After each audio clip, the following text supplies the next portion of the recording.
out of 36 over here. I was sweet once I got the initials. Yeah, there you go. Neil McEwen said, another great episode made all the better whilst having a nice cold beer around the pool. Sent us a picture of himself on holiday. Concerned for his milky white feet, but it might have been day one. Well, I hope you had some my feet burn. Because you never really think about your feet. Do you not? You're not a man who wears flip-flops, though, are you? I wear sandals. I'm a flip-flopped man much of the year. I have some sort of outdoor walking style sandals that I use for going out in the canoe, and I just wear them. No, as soon as it's March, as soon as the clocks go forward, that's flip-flop weather. Yeah, it's annoying fucking sound when you walk, whether I hate flip-flops. The sound does my head in. Fat Boy Rob, after Tom's shoddy admin, do I have permission to give the Instagram password to any name I recognise? No, we've covered that. Yeah, no, although to be fair, this week I have changed the password and immediately told it Rob. So, well, he does a good job. And we do need his pictures from the genuine title celebration if that occurs on Thursday night. Not the rehearsal, yeah. Fat Boy Just Rob. on that, right. I think we can all agree that Cass have done brilliantly this season. Yeah. Is there a small part of you that thinks it would be fucking hilarious if it all fell apart now? It's not going to, but can you imagine? In the League Leaders Shield race, yes, that would be crazy. It would be one of the most spectacular stories you've ever seen, but it would mean Leeds Rhinos winning it, probably. So, no, I'm not happy about that idea. Go on, Cass. With Sid Leeds. Yeah, I'll take it all back. Sweet Caroline. Fine, and also from Rob, finally got another Cass fan to listen to Super League Pod. Can you give a shout out to Blind Bobby, who claims he can't drive to away games? Nice well, that's like 80 to 90% of all home fans of all teams. There you go. Regardless of visual impairment or not, but cheers, Blind Bobby. Yeah, welcome on board sending game reviews. Yeah. Please do. Paul O'Brien, listening to Super League Pod, need to read my tweets and messages before pressing send, #autocorrect.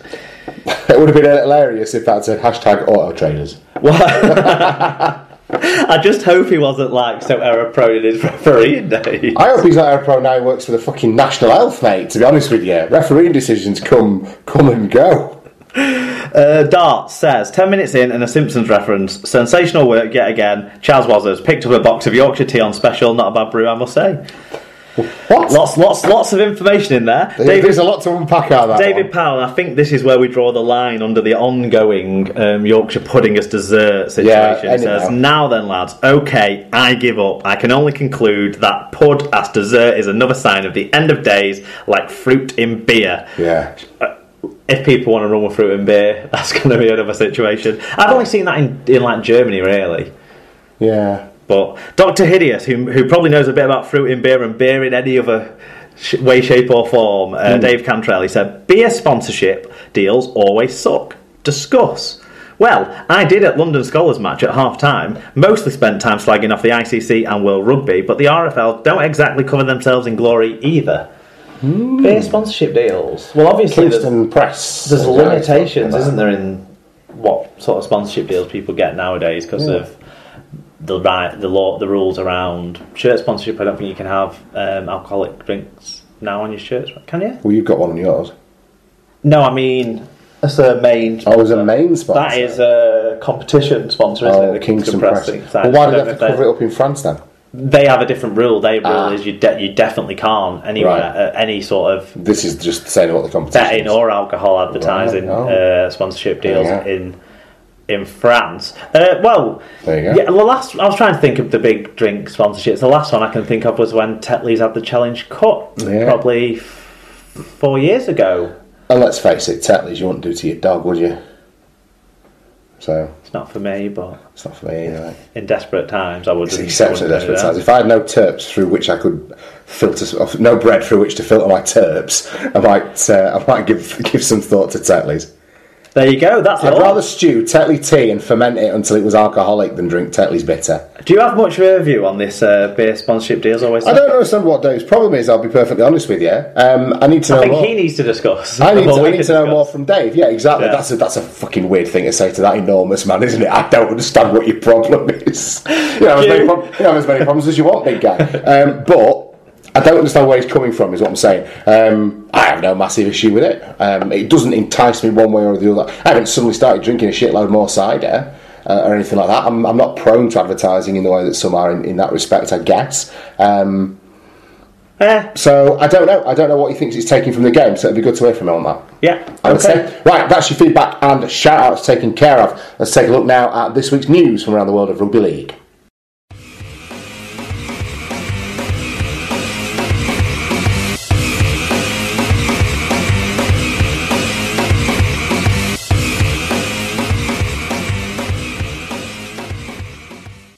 So, to news then from around the world of rugby league, and it's not often that I get to read out a news story and try and suppress laughter and a broad grin, but former St Helens coach Kieran Cunningham has been appointed head of rugby at Leigh Centurions for the rest of the 2017 season. Mark Cunningham, who's 40, left his role with Saints in April and will work alongside head coach Neil Dukes at Leigh. Owner Derek Beaumont has relinquished the head of rugby position because of his business commitments. Beaumont said, Kieran has substantially more experience than myself, and I feel his appointment will bring in so he was correct up to that point, right? So that's where the truth stopped. Kieran has substantially more experience than myself, and I feel his appointment will bring in someone with a fresh pair of eyes and a different approach. Well, yeah, probably, as well as a different voice around the place to freshen things up. All still technically true. I have the utmost confidence in Neil Dukes, lie, and my coaching team and their ability to achieve our goals. Another lie, which I believe will be increased by Kieran's presence. Massive lie.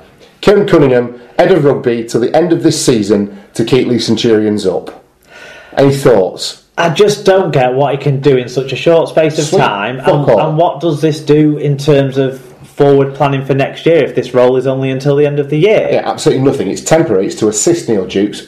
All it does to me is undermine Neil Dukes at a time when he should be getting... Listen, if things go well, they'll probably scrape into Super League. Probably. 60% I would say they'll be in Super League next season. So why not get behind your coaching staff and your team and retain some stability? Why bring in a man who, let's be honest, oversaw an extremely up and down period of St Helens' recent history? Hasn't exactly got a track record of shaping teams and getting them playing an expansive, attractive, attacking, dynamic form of rugby league. I'm not sure if that's his role. I don't really fully understand what the head of rugby roles entail all of the time, but I would have thought it would have involved more sort of stuff like being a sounding board for the coaching staff whilst also dealing with the side of things around player retention and recruitment. Now, if you've only signed him to the end of the season, he's not doing that. How is that role going to be fulfilled? And that's what I would raise question marks over about the appointment at this stage, rather than bringing someone else in with rugby experience to support the operation. I think if they were going to do it with a more clear and established chain of command style, or a more clear, well-defined roles, a la Wakefield and Chris Chester and John Keir, for instance, or how it was when Tim Sheens was at Salford with Ian Watson, perhaps that would work. But both of those were long-term arrangements; they weren't short-term. And what we're also talking about there is people who've earned the respect to be in that senior position. Whereas Kieran Cunningham probably hasn't. Kieran Cunningham wears a bobble those stripes in terms of non-playing stuff. Yeah, as a player, take nothing away from him. Phenomenal rugby player. But this is good. This doesn't. I think this makes things harder for Leigh. So let's just say we're reserving judgment. Let's say congratulations to Hull KR on their imminent promotion. Right, Castleford star Junior Moores has agreed a new one-year extension to his contract with the Super League leaders and has admitted he would be open to remaining with the club beyond that too. He said, I'm over the moon, I've really enjoyed my time here, we have a great bunch of blokes here at Castleford and a great coaching staff, so it was a really easy decision to make. I've been here for 3 years now and the fans have been outstanding every year and it's great to see them enjoying us going well this season. Other than mentioning the rehabilitation staff, which I'm sure he spent a lot of time with in those 3 years, when he has been on the field, it's been so enjoyable to watch that it's good we're getting him to run around another year at least in Super League. Definitely very enjoyable. Hopefully he can be out on the pitch as much as possible. Wakefield Trinity have signed Leeds Rhinos forward Jordan Baldwinson on a 2-year contract starting in 2018. The 22-year-old has played 12 times for Leeds this season and has made a further 14 appearances for Fev, with whom Leeds have a dual registration agreement. So, a sensible move for Jordan Baldwinson. Step out of the shadows and go and get some first team rugby league, hopefully. Yeah, I hope now he does kick on with regular first team action, because he's been around trying to figure out his way, sort of, to build up his skill set and his knowledge base and all that sort of stuff in his career so far to this point. And now it's time for him to actually show it at the top level consistently. So let's hope he gets the game time for Well, he's a consistent performer at the championship level as a young man, which is a good indicator of potential. Well, and wasn't you've got to bear in mind that Championship Young Player of the Year I think it's last year? Probably was, yeah. You've got to bear in mind that at Leeds Rhinos, they only really use 16 players a game. So if you're that 17th man on the bench, you're not always getting that. So opportunity is limited somewhat as well for him. So it's good to see him stepping out and try to push his career forward. St Helens coach Justin Holbrook has confirmed that the club have completed the signing of Bradford Bulls youngster James Bentley. The 20-year-old star has linked up with the Saints despite interest from elsewhere. Bentley, a back rower, has been a standout star for the Bulls this season, scoring 14 tries in just 21 games. Exceptionally talented young man, one of the few bright spots in Bradford's season, and good luck to him in the full-time. Am I right in thinking he wears a scrum cap? No.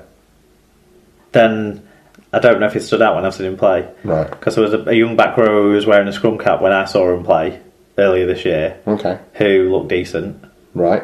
So I thought it was him. Maybe it's not. I think that might have been the lad from Salford that we had on loan. He wore a scrum cap, he was a forward. Right, well, either way, all reports are great guns about James Bentley, aren't they? So he's got a real future ahead of him, and good for him.